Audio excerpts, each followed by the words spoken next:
Hey folks, welcome back to the channel. So last week we were focusing on everything that had gone right, all the harvests I was pulling up, showing what a great year I was having. Today we're crashing back to reality as I show you everything that I'm having problems with, all the pests, all the diseases, all the mistakes I've made.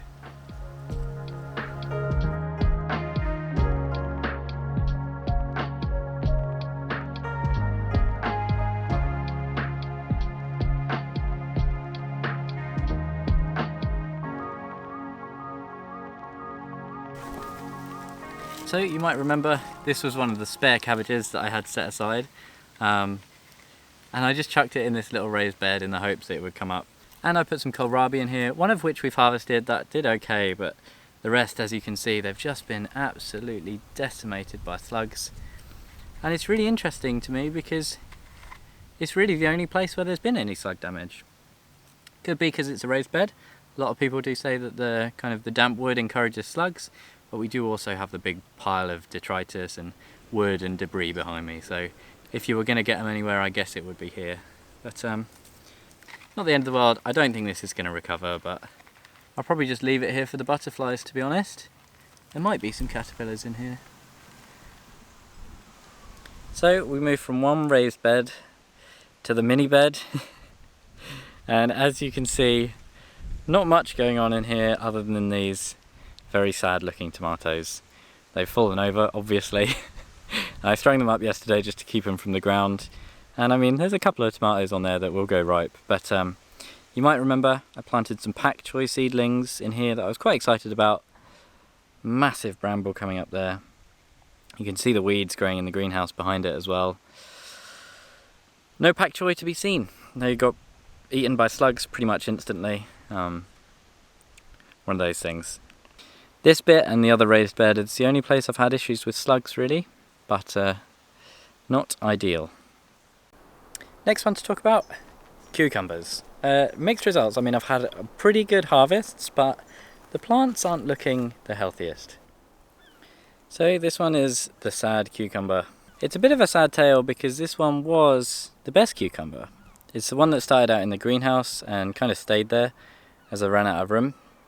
But you can see there's one tiny little dying cucumber on it there, and it's just kind of falling to pieces really. It did not survive the transition from the greenhouse to the outside. It did have one single cucumber on it. It got attacked by slugs quite badly as well, but that's kind of what happens if you don't acclimatise them, I think. So that's cucumber problems number one. But let's go and have a look at the ones that we've got in the ground. So here we have cucumber 1 and cucumber 2, and ostensibly they look alright, you know, they're not too bad. They've put on loads of fruit, they're growing fairly vertically, they took a lot of training to get there, but the problem lies at the base. So as we come from outside, you can start to see the problem. Part 1 is this powdery mildew that's forming, and right down here you can hopefully see just how many dead leaves there are and how everything is covered in a kind of black soot. It's the same for both plants, but plant 2 seems slightly better. A little bit less going on in here. There's some natural dieback, but I think there's definitely either something going on with the kind of black soot that's forming, and that's a bacterial growth, or maybe it's just a powdery mildew starting to kill off the plant. But if you have any idea about what's going on here, please do let me know. Okay, next up, it is the outdoor tomatoes. You might remember that before these were on the other side of the greenhouse. It's been outside for 1 or 2 weeks now. Not looking quite as happy as the ones in the greenhouse, but it's surviving very well. It's putting on fruit. And they got hammered by the wind. There was an awful lot of damage to the leaves, which I think was wind caused. And I mean, they were blowing all over the place. Fortunately, none of the limbs were snapped, but they were in a pretty bad way. I've since moved them back here, maybe a few weeks ago, and they're definitely a lot more comfortable. Starting to put on quite a lot of fruit, but you can see they're not an ideal example of how tomatoes should be pruned or trained. Next up, we're back in the brassica bed, and if you look in here, you might remember I planted some salad leaves, had some lettuce in here, and it doesn't look too good, does it? So this was the same story for not just the lettuce there, but all the ones in the salad bed. So here we are with the salads. This whole bed has been a catastrophe for the past month, really. There's been nothing productive growing in here. It's been a real disaster zone. You'll remember I had a load of salad leaves, like the one that went in the brassica bed, that I'd kept back in the greenhouse. And they had become completely pot bound. As soon as I put them outside, they just shriveled up, died. They were not up to the task. So I think sometimes you can leave stuff in the greenhouse a little while, but they'd been in the pots for a good sort of 3 weeks or so. They just weren't up to it. So we got things going to flower in here, going to seed, and not a lot else, unfortunately.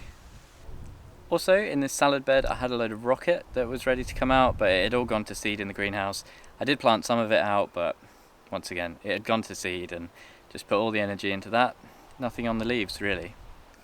Here we have another nice little example of failure. I was actually really happy when I put out these spearmint plants, just because I thought they would kind of add a little nice something to the allotment, a bit of decoration. They were in pots and it was just a nice thing to have. And you can see they've turned black, they're dying, they are not healthy at all. And they all did this, and my current thinking is that there were too many in each pot and they've kind of outcompeted each other and died off. Not the end of the world. I might be able to rescue some of these as well, but yeah. Next one, we're going to go have a look in the greenhouse at the basil. Now the basil's kind of interesting because at first glance it looks okay, and for a long time I thought this was okay. I was taking little harvests and all appeared well until I had a closer look at the stems, and I noticed they've all turned brown and it looks like they're all rotting. And since I took the last harvest, they've not put on much growth at all. But I mean, I had a lot of very good harvests of basil, and there was pretty much more than I could use. I ended up drying some of it in the end, which was quite cool. But yeah, just another one to add to the list. Now, last episode you saw me harvesting some of the Stuttgarter onion sets, and there's a couple in here that are drying, but there's not very many, is there? And there's a horrible, horrible reason for that. Now down here we have the majority of the harvest of onions from last episode, and if you look really closely you'll see that these are not too healthy. From the bottom of the onions, from the roots upwards, so many of them have turned white, they're rotting, and I think this is because of something called onion white rot. There's a famous YouTuber called Tony C. Smith, another allotment YouTuber, really great videos. But I only know about this because I just so happened to see his video in which his crops had succumbed to onion white rot as well. So the main reason I'm so kind of upset by this is not because I've lost a crop of onions. I mean, I lost about 80% probably. But the issue is because this is a fungal infection, it lies dormant for up to 15 years. 15 years it can survive, and as soon as you plant an allium or a seed germinates, it can detect the volatile compounds that are present in onions and alliums, and it will kick back into life and start feeding on the roots and rot them from the ground up. And like I say, the reason that that's an issue is because it's non-discriminatory. It will destroy every crop of any member of the allium family that you plant in the ground. So leeks are off the table, garlic's off the table, onions, obviously. All of this kind of stuff that I was kind of relying on planting up at the allotment when we moved to the house, and we want to go low maintenance at the allotment and grow more high maintenance stuff in the garden. And it's an issue because down here, you'll see I planted the old potato bed up with leeks. I was really happy, and I have no idea what's going to happen. They might be okay, they might survive, it might not be in that bed. It could be localized just to the one bed where I found it, but it seems very unlikely. I mean, when I was digging over the beds here, when we first took it over, I didn't have contamination of the soil in mind, so soil from everywhere went everywhere else on the plot. So it's very likely that the entire plot has the onion white rot fungus now. So it's not ideal, but it's one of those things. We're at the mercy of nature when we're gardening, and there's nothing you can do about it. You've just got to accept it. There's going to be failures, there's going to be a lot of things out of your control, like the wind. So yeah, onion white rot. Like all the worst diseases and pests, it occurs below the soil. You have no idea it's there until you come to harvest what you think is a healthy plant. It's exactly the same for carrot root fly and for brassica clubroot. There's quite a few things that you don't know about until you come to harvest, and they're a real tricky one. But it's not the end of the world, it just means there's one or two things I can't grow. I'm really sad about it though, because one thing I did really want to grow is garlic, because I have a real thing for making hot sauce, and I love the idea of making a hot sauce with purely homemade ingredients. I always have to buy in at least something. If it's not onion, then it's garlic. So yeah, that's a bit of a shame, but not the end of the world. Next one, slightly interesting, but you'll remember I've got 2 apple trees on the plot, and let's have a look at those. Here we see tree number 1 in all its glory. Quite a few good sized apples on there. And then next door we have tree number 2. It's about half the size, and you might be able to see there's something missing. There isn't a single apple on here. Where are all the apples? What's wrong with it? I'm not too sure.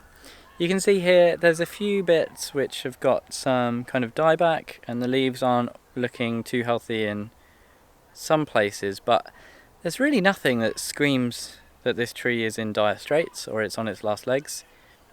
So I'm not too sure. It is one that I pruned. I did prune it, and I mean, I'm no expert, but I have worked with apple trees before, and I've pruned them and looked after them, and you know, I know the basics of taking care of an orchard, and pruning a tree shouldn't stop it from producing apples. So we'll see what happens with this one. Hopefully it'll fruit next year.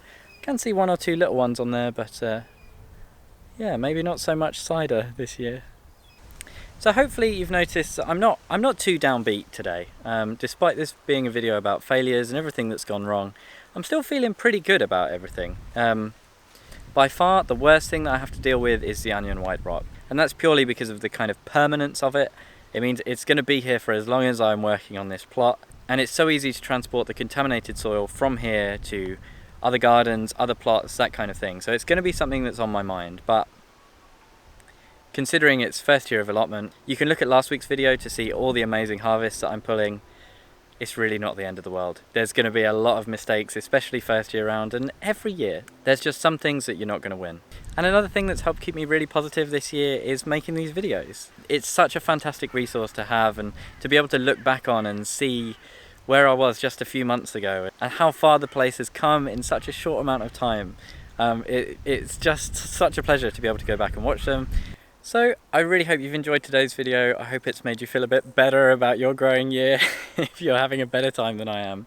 I really do appreciate everyone who's watching and everyone who's liking and subscribing. We've just hit 100 subscribers, which is a very modest milestone, but it's still exciting nonetheless.